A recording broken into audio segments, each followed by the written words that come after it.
Joseph W. Brady seeks a summit led by Senator Scott Wilk and Assemblymen Tom Lackey and Juan Carrillo to address the infrastructure crisis. So, Terry, let me take you back 3 or 4 Mondays. So this video is being done for a couple people, and we'll share it with others. But the three primary people that we're going to send this to is Senator Scott Wilk. Senator, Happy New Year to you and your family. My good friend, Assemblyman Tom Lackey. So Tom oversees the assembly district that I live in, and our new assembly member from the Palmdale area, who he picks up Palmdale, Little Rock, Lake Los Angeles, Sun Village, and he picks up part of Adelanto and Victorville, and that's Assemblyman Juan Carrillo. So he's with the 39th District, and I want to welcome him. We have a problem out here in the high desert region, Mojave River Valley, and I don't think that the issue is any different in Assemblyman Carrillo's area. So to kind of go back in time, I moved from Santa Barbara, California on Friday, May 13th, 1988, and I moved here at 2:45 in the afternoon. And part of the reason I moved here at 31 years old was water was the controlling deal in Santa Barbara, and quite candidly, I couldn't make a living. So a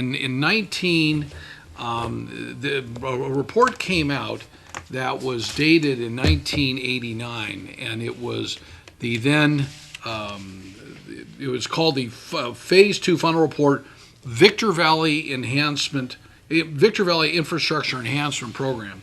And it was commissioned by John Joyner, who was the chairman of the San Bernardino County Board of Supervisors and was the first district supervisor. So he went through and put this report together, and at the time it said that it was like 1.2 billion or 1.3 billion in infrastructure. This is in 1989. So that was parks, water, sewer, roads and things like that, libraries and things like that. Well, so we saw what happened with George Air Force Base. That closed, and that stopped any money from being spent really between 1990 and about 1999. And then we went through this great expansion when our state government still had redevelopment agencies, so there was tax increment coming, and the cities could use some of the tax increment for projects that they felt on infrastructure. And then Governor Jerry Brown took that $5 billion away.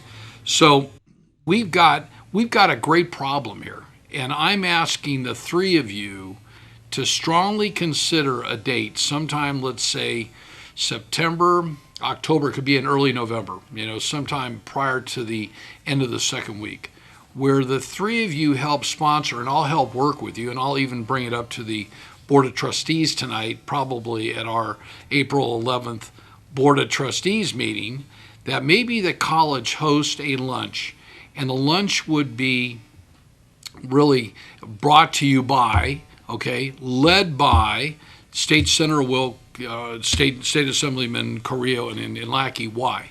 I'll tell you candidly why. We have no leadership out here. I know everybody that's an elected official.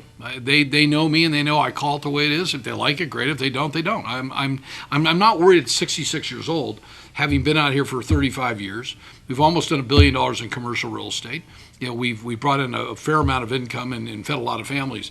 I'm deeply concerned that we have 3 great projects right now, 2 actually. The third one, that infrastructure will take care of itself, that we are not prepared for this. So we talk about we want growth out here, we welcome growth out here. We have five very pro-growth cities. We have 5 pro-growth councils, the majority of them. We have a council member here and there that's not, but we are not prepared. So what's the deal? We have hopefully the Bright Line speed train that will hopefully be funded this year in 2023. And that's anywhere from a 4 to 5 year project. It's anywhere from an $8 to $10 billion project. And it's anywhere from creating 30 to 40,000 construction jobs. My question to the three of you, where are those people going to live? So in our portion of the high desert here, I can tell you that on single family rentals, the vacancy rate is probably less than 1%. and the landlords are doing really well. If you go into the multifamily market, you take a look, it's about 1% as well. So just Brightline alone, what's that going to do? Well, then we have another positive development with Burlington Northern Santa Fe coming into Barstow. So they have purchased 4,000 to 4,500 acres of the inner port that they're going to build. They're building it between Linwood Road and Hinckley Road, right off of Route 66, Main Street, whatever you want to call it, National Trails Highway. And that is going to create 22,000 jobs. Those are 22,000 permanent jobs, and they're going to be good jobs. Question is, where are these people going to live? So our roads are not ready, our sewer lines are not ready, our water lines are not ready, our parks are not ready. And as a society on out here, if we want to raise the bar for people, how are we going to do it if we don't have the infrastructure? So Terry remembers, and if you like, just email me, and Terry will pull the first the first video we did. So look how thick this infrastructure report is. And I can tell you, this thing weighs at least 10 plus pounds. So when I recorded this segment, a segment very similar to this, back probably about 3 months ago, I challenged our 5 city managers. I sent this video to 5 city managers, and I asked Nils Benson, I asked Keith Metzler, I asked Jesse Flores, I asked Doug Robertson, and I asked Willie Hopkins, who would like this binder to borrow to take a look at infrastructure? And the only one that responded was Keith Metzler. Okay, and I know them all. Now I'm not pointing fingers, but when I say to you we are divided, it's not a question. This is Joseph Brady's idea. This is our problem. So I'm sitting here today with Terry Kurtz and his son Robert. You know, Robert is a lot younger than I am. He's less than half my age, and he's going to have to deal with this. How are people going to get down Bear Valley Road? I mean, we don't have the freeway system that we once envisioned. We don't have the high desert corridor that we talked about. At one time, many years ago, I remember there's a loop system that took 138 around, and then it would wrap around. It would be kind of like on a miniature scale what they've done over in Vegas. They've done a great job over in Vegas. They've done really a great job down there in Phoenix. So, you know, many of you know, or you don't know, I'm trying to build a custom home in Prescott, Arizona. And so when you're driving around these cities, you take a look and say, wow, they really prepared themselves. So why don't we prepare ourselves? So let me cut to the chase. We will help you identify through your staffs. We obviously know we have 5 city councils. We have 5 planning commissioners in each one. We have the Mojave Water Agency, I think the best run water agency around. Assemblyman Tom and Assemblyman Juan, I hate to tell you, but I think that we're running a whole lot better than AVEK, which is the Antelope Valley East Kern, which is a good group. We have the Mojave Desert Air Quality Management District. They run both areas. We have Victor Valley Community College, okay, I think would help facilitate this lunch. We have a great chef out there. I would suggest that, you know, we invite the top, 10 civil engineers and architects and commercial brokers and industrial contractors and residential contractors, and really have a discussion amongst the cities and the different municipalities on what are we going to do. How this is not going to magically appear. And I think that you're all looking, going, wow, yeah, I think, and it's not like we can wake up tomorrow and hope that it's here. I think we owe it to our residents. I think we owe it to the residents that are here today. I think that whether they're going to benefit from this infrastructure, but I think we need to benefit the kids that are out here, or your great grandkids, that we give them some kind of an opportunity, and we really sit down and figure out how we're going to do this. So we understand how CEQA works, and that would be a delay.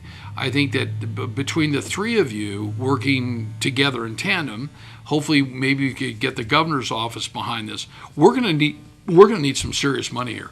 My guess today, to take care of the infrastructure work that we're going to need here in the high desert region, including Barstow, and that's roads and water, flood control, parks, libraries, things like that. You could probably easily chew through $3 billion. What is $3 billion anymore? I mean, they were throwing $1 trillion here and $1 trillion around during COVID like it was nothing, and look what it did. It caused a recession. But Terry, one of the things I get is I get the Phoenix Business Journal, and here's just it's a weekly, and it's great. And there's billions of dollars going to Phoenix. Expanding Arizona infrastructure grants. So they've got it. I've got an entire file, this thick on infrastructure. Biden's talked about it, Trump talked about it. Here's banking on infrastructure. This is in Washington Examiner. Pair of bipartisan House members pushed for a privately funded entity to finance projects. There's a point where we need to come together, and I think the three of you can help us do that. Well, I'm hoping that the three of you will agree. I'm willing to sit down with the college and help coordinate this. I'm willing to help identify. We know who the shakers and movers are on up here, and there are a couple shakers and movers up here that I may not personally like, but they are leaders within the region. I think that they would need to be there. So the major categories, again, I've mentioned. So give it some thought. As they say, like emails, videos are around for a long time too. So I look forward to hearing from each one of you. My cell number, I'm going to have Terry posted on there, but if you need it, 760-954-4567. I start early. I go to bed early. At night. I'm deeply concerned about this. I think this is probably one of those issues that bothers me the most. And let me tell you where this kind of came from. So I have kept this binder on my desk for the last 20 years. But a month ago, I had the opportunity of speaking to Levita, Lucerne Valley Economic Development Authority, and it's just an absolutely incredible group. They're out in Lucerne Valley. I can't wait every year for them to invite me because when you have Linda Gommel and Bill that works with her at Lucerne Valley Market and Chuck Bell and Millie Rader, you just got an incredible Dave Ribb. You've got an incredible amount of people in Lucerne that deeply care about Lucerne Valley. And some of them want to see some growth and some don't want to see some growth. So I went out there on a Monday and I gave my projections of the future and talked about I-15 and Brightline and BNSF. And I had a gentleman by the name of John Smith. He wasn't really happy, and he asked a question right in the middle of my presentation. And he asked me who the person was that I would suggest be named in the class action lawsuit for all the challenges and problems that will be brought about because of the lack of infrastructure. So I stood there and I was kind of taken back. I've given over 1,000 speeches. I've never had anybody ever do that. So I thought, well, so I explained to him that I came out to talk about the glass being half full, not half empty. But I thought about what he had to say. And there was a lady there. I didn't get her name. She had blonde hair, and she was upset about all the growth coming up here. And I explained to her that the people that want growth are not going to come out to Lucerne Valley because Lucerne Valley is more of an agricultural area and bigger sized properties. But he really, as I left that night, it didn't make me mad. It really kind of challenged me. So the next morning I woke up and I was getting ready, and I said to Deb, I said, you know what? I'm going to reach out to Scott Wilk, who I know and trust, and Tom Lackey, who I know and trust, and Juan Carrillo. And I think that really based on the last conversation, what I shared with Juan in an earlier video, that Dr. Walden really enjoyed meeting him recently and thinks that he can make things happen. I'm going to challenge the three of you guys, the three of you legislators and elected officials, to challenge the Valley to this meeting. And I don't think we dance around. I think we pick a date that the three of you guys can do it, and we do it, because otherwise there's going to be somebody that says, oh, I don't want to do that, or, oh, blah, blah, blah. This is not, again, about me, and it's not about the three of you. It's about we, and it's about this valley. So I want to close and just thank you for taking the time to watch this, and I look forward to hearing from you in the very near future. We hope you will be watching for future reports from Joseph W. Brady, who offers regular updates and analysis of Mojave River Valley commercial, residential, industrial, and retail markets. Thank you for being with us this time around.